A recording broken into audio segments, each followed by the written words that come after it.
Hi, I'm Joe Saunders with Miniature Landscape Hobbies, and in this episode, I'm going to show you a quick and easy way to build some ice terrain. Did you ever think you might want to add some icebergs and ice flows to your game table? Well, this is how you do it. Let's get down to business.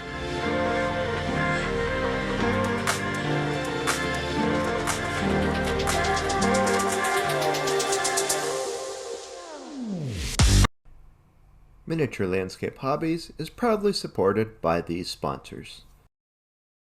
Winter and icy terrain can be hard to pull off.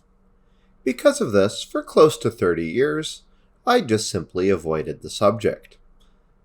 But then Silver Bayonet Canada came out, and also my son Hastings started playing Dystopian Wars. These are extra cool games, pun intended, and they require terrain from the far north. So I decided it was time to get over myself and start a winter terrain project. I hear you say, what's so hard about winter terrain? Well, it boils down to visual interest and contrast. You see, white is just boring to look at, and at miniature scales, if you don't have variation in colors, everything just looks kind of flat. Fortunately though, with icebergs and other natural ice-based formations, it's possible to introduce all sorts of shades of blue, turquoise, and other nifty colors. With this in mind, over the last few months, I went out and collected various methods that I've distilled down to my own process to make interesting snow and ice effects. I'm pretty confident that this method is easy to do, and it looks great. So in this video, I'm going to demonstrate it for you. My subject is a series of ice flows and icebergs because I'm currently building an Arctic themed winter board. But of course these methods that I demonstrate here would work just as well for dry land environments. So feel free to adapt what I show you as you see fit. With that out of the way, it's time to get to work. Like any terrain project, the first step is to gather the materials. First up is insulation foam to form the bulk of the subject. To work with this, sandpaper and a hot wire cutter are a must. Hot glue is also good, so you can stick it all together, and a clear piece of plastic clamshell packaging is also required to make drifting ice. A few mixing cups are handy, and optionally you can use an airbrush too. Pointed toothpicks help pin the structures together, and snow paste and flock are of course essential here, though the brand doesn't really matter. Mod Podge or white glue is required as well, but I'd recommend gloss Mod Podge if you can find it. For working on the colors, white airbrush paint, gloss or satin varnish, white and black acrylic paints, and a number of shades of blue are all needed. Don't use high-end paints here. The dollar store brands are more than sufficient for what we're about to do. A craft knife and some large ratty brushes are also good to have as well. Now for basing the icebergs, I have some laser cut MDF sections that I have left over from another project, but you could also cut masonite or cardboard to suit your work as well. Lastly, you'll need some sand or other grit. In my case, I have a mix of 80% play sand to 20% kitty litter. With the gear gathered, it's now time to start planning. In this case, I'm going to do a batch of 5 small and medium-sized ice flows, so I lay them out all at once.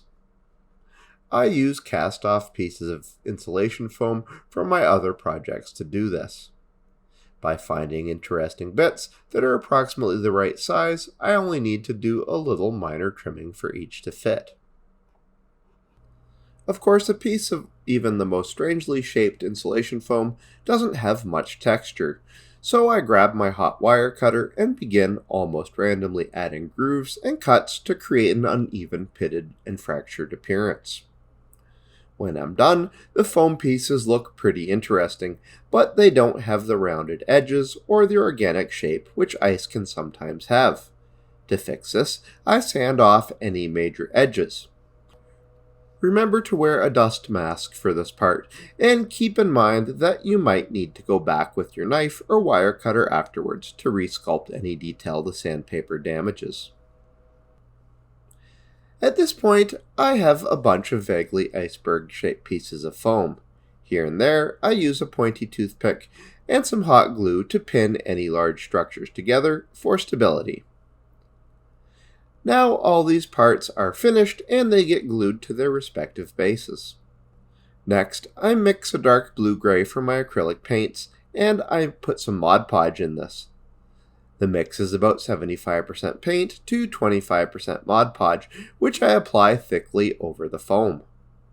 This does several things. First, it strengthens and seals the foam against damage. Second, it provides a primer for the next layer. And finally, it makes the surface tacky. While the mixture is wet, I now sprinkle on some of my sandy grit over the models. I focus on the flat surfaces where the snow would accumulate, and I also splatter a little here and there on the vertical surfaces to build texture. With this done, I set it all aside to dry overnight. This is also a good time to start work on the smaller ice pieces. To do this, I start by mixing a couple of pinches of snowflock into my gloss Mod Podge until I have a paste.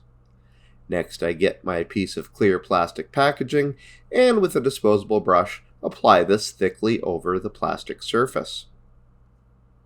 I now set this aside to dry as well. The next day, when everything is set, it's time to paint. First up is a light blue dry brush, which I layer heavily over the larger ice chunks and the icebergs.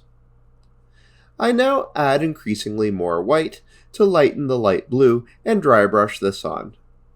Each layer is applied with less pressure to keep the highlights increasingly smaller. When I'm satisfied with my result, I move on to my airbrush. I use this to spray a cloudy pattern of white paint to gently frost over any flat surfaces. If you don't have an airbrush, don't worry, just jump to the next step. When the airbrush layer is dry, I then give a final dry brush of straight white to complete the look. While all this dry brushing sets, I go back to my plastic packaging with the Mod Podge mixture on it. Do ensure that it's dry before you proceed though. Then I get out my craft knife and start cutting out irregular shaped chunks for the ice flows. Now I can move on to the water on the bases. I start by mixing a dark blue and coat the whole base with it, focusing around the edges and trying to avoid putting it on the foam sections. On top of this, I take a light blue and stipple it on, working outside to inside, making the lighter color more compact in the center as I get closer to the ice chunks themselves. After this, I work with some light stippling with straight white, concentrating it mainly into the lightest patches of paint. Lastly, I go back to a medium blue and now lightly stipple this on to tone down the gradients between the previous colors. After waiting a while to make sure that all my paint is dry, I get out more gloss Mod Podge and paint it over each base, giving it a good thick coat where the water would be. Into this, I press my thin ice chunks, which I made from the plastic packaging. I also paint more glossy Mod Podge over top of this to better integrate it into the base.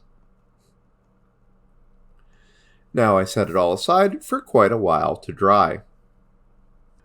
A few hours later, when everything is set, I have the ice finished and the water is looking nice and glossy, but there's not really any actual snow yet on these pieces.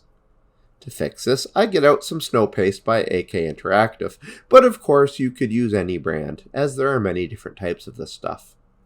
Using a large shoddy brush, I apply this in clumps and layers where I think any snow would gather deeply. I do this on the icebergs and on the smaller flat ice floe pieces as well. Please understand that this isn't like frosting a cake. You're better off to apply this stuff where you think volumes of snow would settle, rather than provide an even coat over the whole surface. After allowing this some time to dry, I layer down a thin application of Mod Podge on the surfaces that are flat, including over top of some of the snow paste itself. This forms an adhesive patch on which I then lightly sprinkle some of the snow flock. I make sure to shake off the excess after it's been applied. Now I'm at the end of this build, so I hit all my work with a couple layers of either satin or gloss varnish. This helps add extra bonding to the flock and protects the work against rigors of gameplay. And now, this project is done. With this complete, I have a large number of cool icebergs and ice floes for my silver bayonet models to battle across. These will also make a great addition to my son's games of dystopian wars. This process isn't too hard to do, and it's also quite versatile. Though in this video I built some fairly compact pieces of terrain, you can also just scale up this technique to make some very sizable pieces. Currently, I'm using this process to make a whole 6x4 game table placed entirely on the Arctic ice. And it's proving to be very effective and very easy to do. But in the end, how will it all turn out? Well, you'll just have to watch my channel and find out for yourself. Now, if you'd excuse me, I need to go order some more Mod Podge and Snowflock. If you'd like to learn about painting silver bayonet models, please consider watching this video, or watch this other video instead. Thanks for watching. Please remember to comment, subscribe, and like my videos, and also please consider supporting my Patreon if you're so inclined. See you next time, and until then, remember to keep building life in miniature.